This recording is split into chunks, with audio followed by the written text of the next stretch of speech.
C'est un cirque sans animaux et écologique. On a essayé vraiment de tout revoir sur la feuille de route d'un cirque normal et de le projeter vers l'avenir. Déjà, on n'a pas de camions, on travaille avec des containers maritimes qui servent au transport du matériel et qui ont un double usage car ils servent à recevoir également des commerçants qui font vivre donc le village de l'éco-cirque.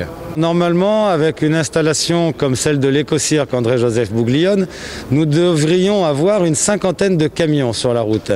Et grâce à la solution qu'on a trouvée avec les containers, on n'a pas du tout de camions, mais on va travailler avec des partenaires, donc avec des transporteurs dans un premier temps. Le but étant finalement, puisqu'on est équipé pour, de voyager entièrement par train ou par péniche et d'avoir seulement la politique du dernier ou du premier kilomètre pour aller jusqu'au lieu de chargement. Ça fait faire des économies au niveau de l'empreinte carbone et également au niveau financier parce que les 50 camions en question, si on avait dû les acheter, déjà il y a un investissement. Ensuite, il faut les entretenir, il faut les mettre en règle avec un passage aux mines une fois par an. Et aussi, ensuite, il faut les conduire. Et ça veut dire 50 camions, ça veut dire 50 chauffeurs. 50 personnes qu'il faut nourrir et loger en plus du travail.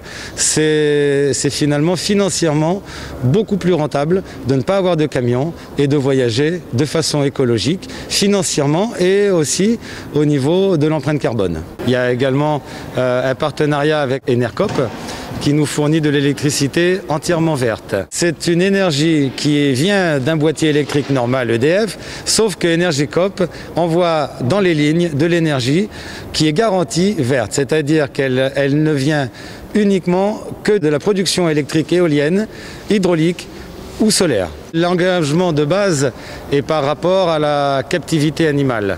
C'est là-dessus qu'au départ nous avons créé l'éco-cirque pour montrer qu'on pouvait faire du grand cirque traditionnel sans animaux. Qu'est-ce qui a fait le déclic finalement pour que vous fassiez cette démarche-là ?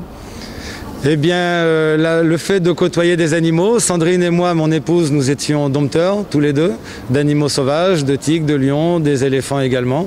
Et à force de côtoyer ces animaux, on s'est dit que notre place n'était pas vraiment là. C'était fini pour nous d'exploiter ces animaux en captivité alors qu'ils étaient à l'état sauvage, en voie d'extinction.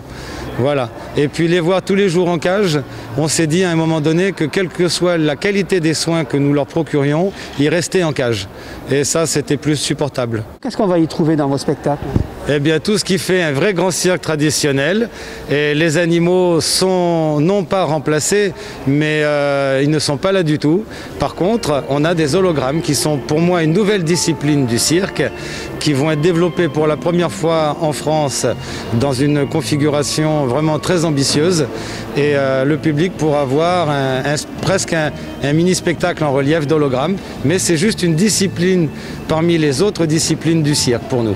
L'objectif vraiment, c'est d'amener un métier qui est polluant finalement à devenir de moins en moins polluant, dans l'idéal qu'il ne le soit plus du tout. Mais est-ce qu'on y arrivera? Ça, c'est au moins l'objectif.